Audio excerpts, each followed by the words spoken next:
Hi everyone and welcome back to Flower City False Leads. My name is Tim. I'm Chris. And I'm Nam. We've got that special three-way action going today on the commentary. Heyo! For lack of a better term. Please give us a better term. If you can come up with one, I love three-way. Netrunner? No. Alright, so we've got, this is the top 8 playoffs from the Winter League we had going at Millennium Games in Rochester, New York. Here on the left, we've got Mike playing Kit, and on the right is myself with the Foundry. And if you didn't know who myself was, that's Tim. That is Tim. And so this is the first round we did for the top 8, 3 rounds of Swiss, and whoever was top after that was the league champ. So getting into the game here, getting the old Ice Baby going to start it off. Classic. Oh, Kit Refractor. And close. And oh my goodness. That's pretty good starting hand. That is a very strong start on Kit's part. And normally on this Foundry deck, I'm looking to try to... Oh, and the Ice and R&D was a code gate, so I guess it doesn't matter at this point, but... So those of you who are curious, explain to them what your ID is doing right now. So I'm playing Foundry, so that's the first time I res a piece of ice each turn. I can search R&D for another copy of that ice and add it to HQ. And so that ends up working really nicely with the Grail Ice, which is what I'm doing here, because you always have a second copy to add on to the subroutines of the one that they're encountering. And so I was showing him I had 2 other Merlins in hand, so if he had run that without having a breaker installed, he would have died. So it was perfect of him to install the breaker before that. That Kit. Yeah. So it looks like based on your hand, you're running the Grail Ice, and you're also running the next ice. Another very logical move. Yep. With Foundry. Next Gold just came out. It did, and I was a little disappointed how much it cost, if I'm being honest. It's quite a bit. 8 to res, right? For 4 strength. Yeah. And but if you get it up, yes. It's so good. Yes. Phrasing. This is... Oh, jeez.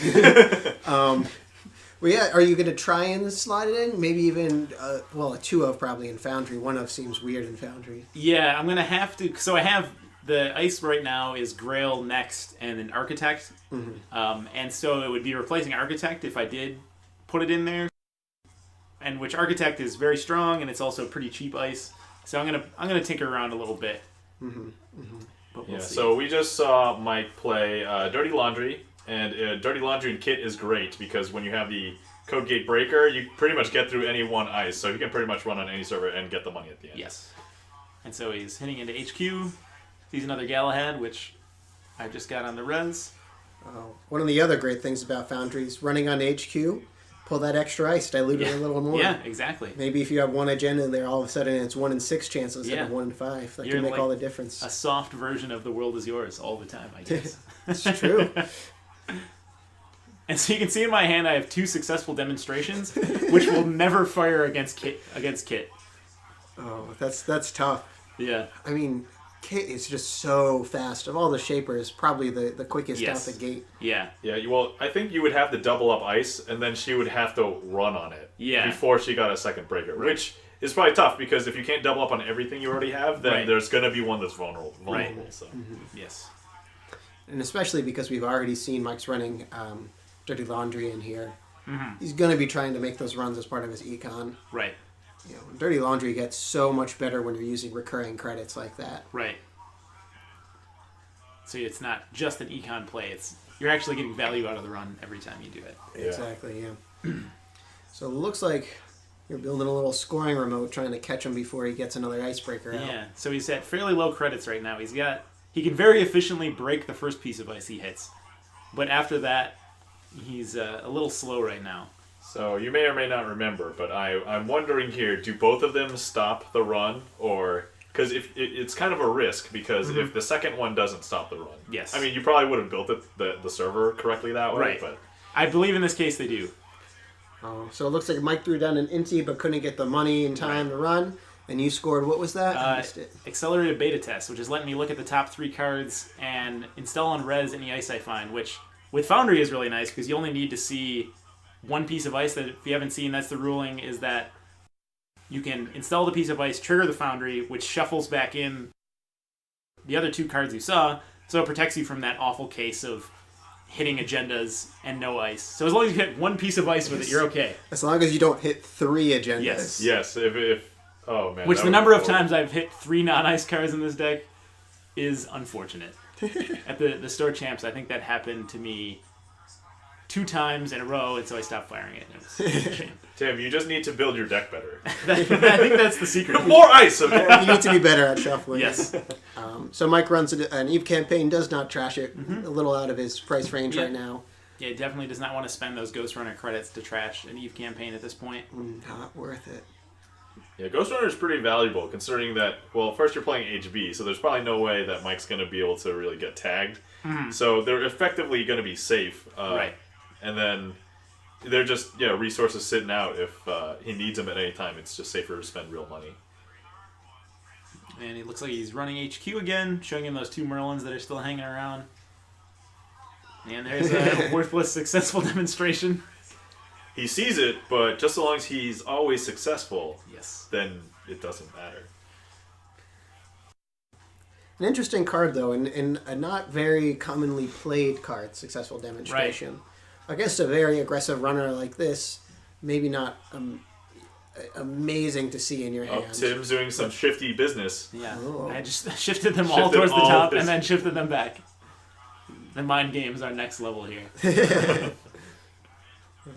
But yeah, Successful Demo was something I had just put in the day before this. I had been running Restructure, and I noticed that a lot of the time I was having trouble getting up to that 10 credit threshold because I'm trying to rush out agendas most of the time, which means rezzing a lot of cheap ice. And so I figured, hey, Successful Demo, I have a lot of end the run ice, and then I ran straight into Kit, and it was worthless. So just as a general question, when you were playing this deck overall in the whole tournament, did you actually find that Successful Demonstration was triggered more often? Like you were able to play it against other runners besides Kit, or No, not to give anything away, but I never got to play Successful Demonstration.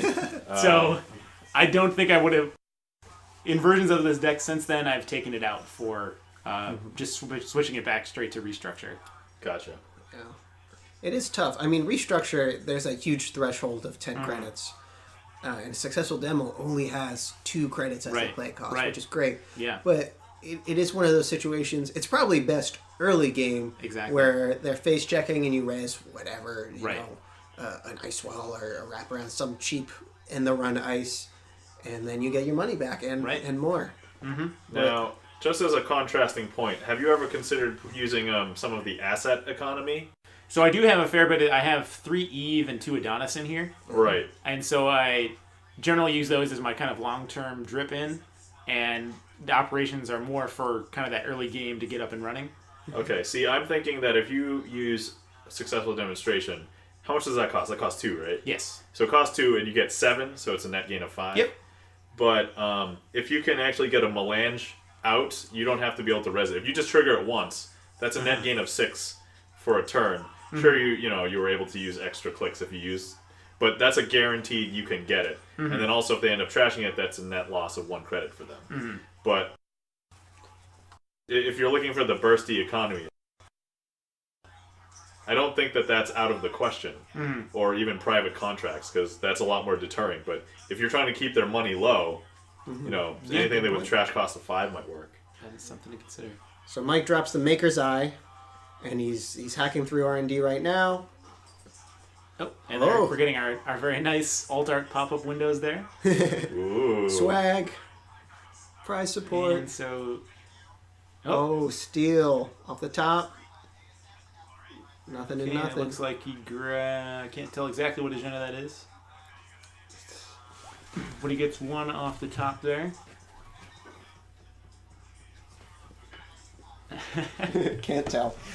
And so yeah, I'm in the unfortunate position that the code gate is the back piece of ice on R&D, so Yeah. he can always get through on R&D when he wants to. Dude, you should be running Sunset in your deck. I mean, I do pack 3 10 lines in every character. Oh, of course. That's clearly the solution. Spend that and then spend influence on Jackson. You gotta have your priorities. Yes. Yeah. Jackson's a tier 2 card if I've ever seen one. So you got the 1 Eve going, well Yep. protected. You have another Eve still face down. Doing a little housekeeping right now. Everyone's cleaning up. I don't think he's even tried to run on Eve. I mean, after he saw it, right? No, he saw it once, and he's been on fairly low credits throughout the game. And so taking an Eve down isn't... And I'm not on struggling for econ at this point, so taking down an Eve isn't, I don't think, really high priority. Advantageous to him. Maybe some people will disagree, but for me, the only time I want to trash an Eve is right after the corp reses it. Right. Because at 5 to trash, if it's only got 8 credits left on it, it's like, I don't know, that's a tough swing. But right when it's resed, right. For me, it's worth it because the corp hasn't made money yet. Exactly. Yeah. What's Mike doing? Is he like... is he cheating right now? It looks like he's filing away the altar the altar that he got. We'll give him the benefit of the doubt. I do want to ask you guys a general opinional question here. So, Mike has 2 Ghost Runners right now. Mm-hmm. Would you say that it is most beneficial to pull them off equally or pull them off one at a time? Because there are drawbacks and advantages to doing both, but depending on the situation. But what is your personal preference based on no knowledge of any given situation? Well, if you're running Levy, I would say pull them off, clear one, and then get it in the discard so you can pull it back. On the flip side, if you're worried about the tag, then definitely pull them off equally. Because say you were running some kind of tag deck right now, Tim, and you stuck him, you would obviously trash someone with 3. Right. And it's a very, very finite difference, but it's worth considering. It's a good point, Non. True. Yeah, I just wanted to ask. Oh, and he throws down the lock pick, which for Kit, of course, very good. An extra decoder stealth credit, great with that refractor. So at this point, I'm likely just hoping to draw into agendas because he cannot break sentries currently, and I have a 2-stacked remote there just waiting for something to fall into it. Actually, it looks like I have the Bionic. I'm just going to score straight out. And it is another accelerated beta test, which is exactly the agenda you want to see in Foundry. At this point, I have played a fair amount of ice, so this is a somewhat risky play. Yeah. But I do see one at least. One. And it is excellent. A next silver. And so that shuts off the Kit runs on R&D, which is kind of nice. Yes, excellent. Yeah, until he gets a sentry breaker, or unless he wants to be nice and let Architect fire. That would be wonderful if he wanted to do that. And Architect is just a piece of ice that brought HB to life. Yes. Obviously, it's getting chipped out, but before Architect, face checking against HB wasn't the scariest because you either click through it or it's a roto turret and you don't have any programs yet. And you're fine. Yep. But Architect just punishes face checking so hard. And especially not as much in Foundry, but especially in Engineering the Future, where you're getting credits out of it when it fires too. The amount of efficiency you get out of that one card is pretty high. As it turns out, I have my Engineering the Future deck, and I don't run Architect. Ooh. I'm clearly doing that wrong. I need that extra credit every turn. Yeah. It's a great, especially when you're, and this deck I'm running a lot of the asset econ, so if Architect fires, you get some of that back after it's run out. It's just a fantastic card. So Mike drops the professional contacts, then he makes a run. Looks like on HQ, if I'm not crazy. And those 2 Merlins still in hand, and at this point I don't think there's any agendas in there, so just taxing him a little bit. Successful demo. It's just damn you. That's just... Where's the picket fence? I just want to know. Yeah. That's just salt in the wound. The runner keeps running and keeps hitting successful demonstrations. Like, just like to remind you, this card is always worthless. Tim, you know what happens every time you and I play, and I'm playing Jinteki? Trick of Light. Trick of Light. 11 times out of 10. It's pretty ridiculous. 11 out of 10. So Mike is a little down in credits, and I'm building up. Still good at memory. Actually, no, it's not good at memory. No. He's Lockpick, not a console. Turns out. I think we had that exact conversation. If only. Yeah. That'd be absurd. I'm still waiting for the stealth console, man. He's only at 3 now, but. Yes. The Ninja Toolbox. Yeah. SMC would put him at 5. Yeah. Well, but yeah, you're right. Mike's running low on credits, but he did just drop the Procon. Yeah. Procon's something you don't want to, you definitely want to see it on the early side, but I'm always happy to throw it down. But another new card we just got, the That's the little light. Oh, the little baby. Symmetrical visage, yeah. The first time you use a click each turn to draw a card, you get a credit. Yeah, yes. It's a one-time use per turn Procon that only costs 2 to install. Yes. It's genetics, though, so if you have that gene, whatever, it'll do it twice. That's true. But at that point, it's 5 and 2 cards. That's true. So if you're only running that combo, you should reconsider. But unless you're getting way more clicks every turn, which there are ways to do it, but it's true. Throws down Caddy too. All right, so maybe the money problems will be over soon. But at this point, he has spent all of his money. He has some recurring credits. So I just drew a Healing Hands. It looks like. So I'm guessing I'm looking to score that out in the remote because I've got 2 Eves ticking down right now, giving me a pretty good econ. Yeah, I don't know how many credits you have. I think it looks like 3-ish, or maybe around the realm of like 5-ish. But yes, I normally put them in rows, so there might be some 5s in there. Unfortunately, the zoom is slightly off, which I learned after the fact.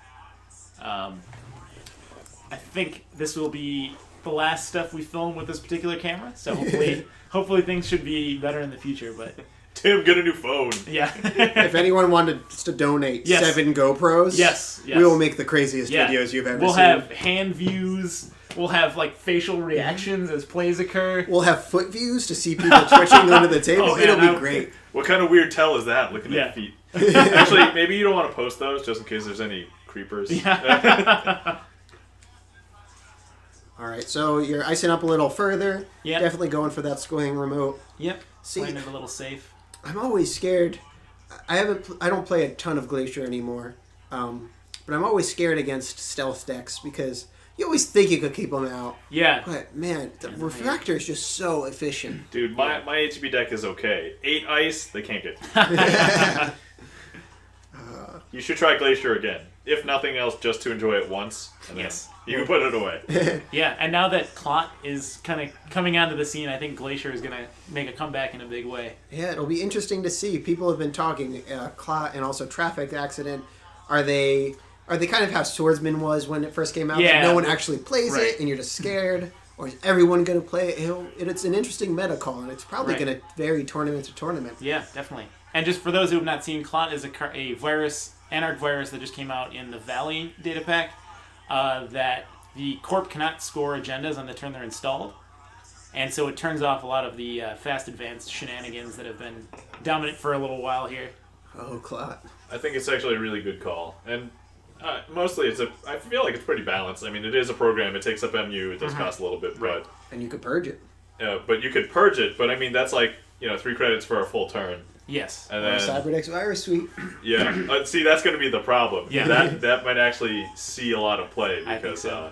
Oh yeah. Noise has been pretty big lately. Still, he hasn't gone away at all. He's actually only gotten better. Yeah. And that can of whoop ass. Yes. Going around. I think in one of the future rounds we'll be seeing something like that. So we can talk all about it. Very nice. All right, so it looks like you finally dropped something in that scoring remote. I'm guessing it's that Heal of Hands that we saw a little bit ago. Yeah. But the question is it really an agenda, or is it something to psych them out? And here does come the... okay, that's the dagger that one is? Yeah, great. that's dagger. Yep, that's dagger. Okay. That's the Sentry Stealth Breaker. Mm-hmm.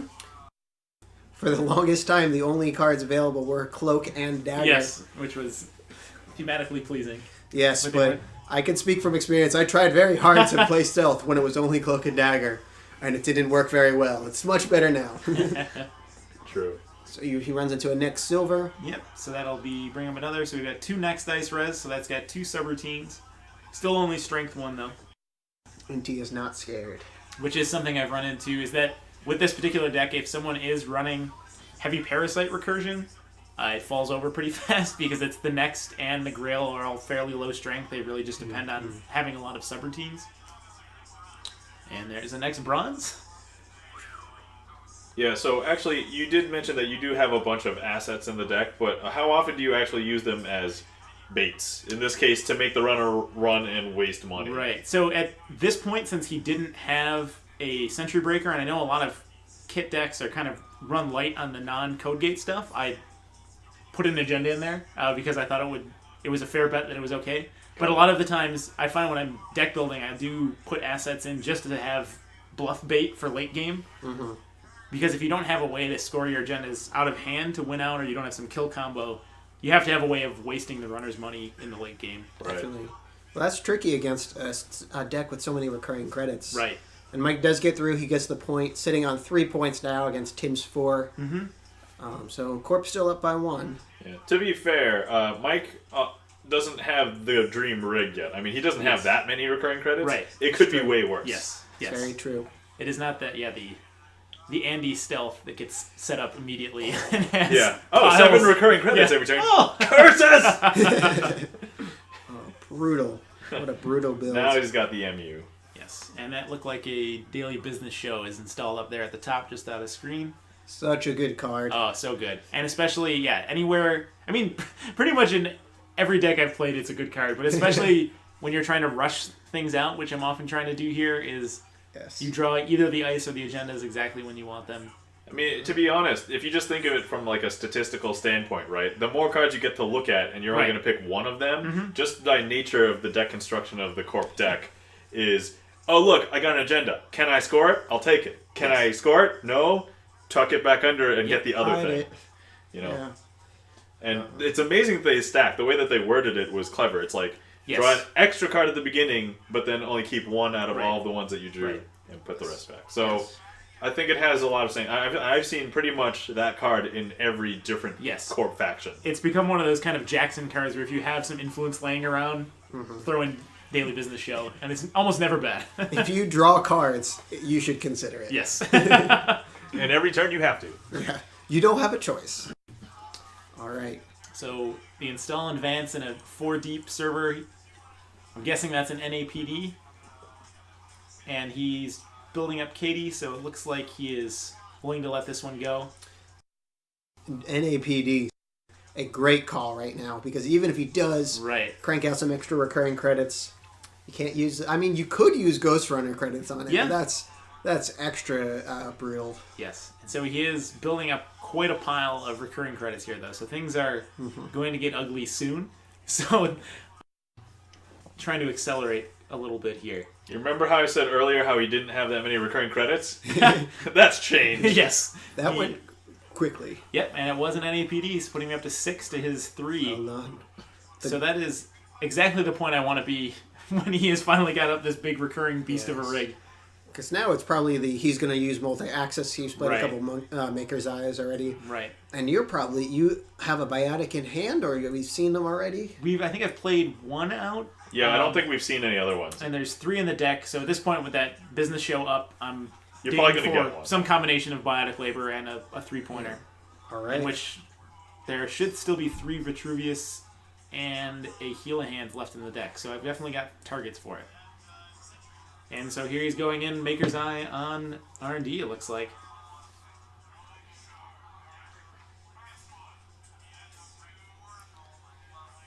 Math. So many free dollars. But yeah, the arithmetic he actually has to spend is relatively small there. Nothing. And I remember getting very lucky here at this point in the game that he was not seeing anything. Well, no matter what he hits, he can't win, right? Because you don't run 3-pointers, or do you have? No, I do not in this version. Yeah, so they could have all been 2-pointers. Yeah, they could have been all terrible. Oh, that's true. Stranger Things. But I have and there it is. In the right hand, so that is the game. There you go. Dun dun dun. So that's it. Against the stealth, you got to get it going quick. Yep. Because he could have multi-accessed every turn. Exactly. Once he gets it up and running, getting into R&D over and over, pretty cheap. So. Yeah. Very well played, Tim. Thanks, man. And so that ends the first game of round 1 of the top 8 here for our league playoffs. So we're moving on next to the second round between Mike and I. So make sure you guys come back. Thanks for listening.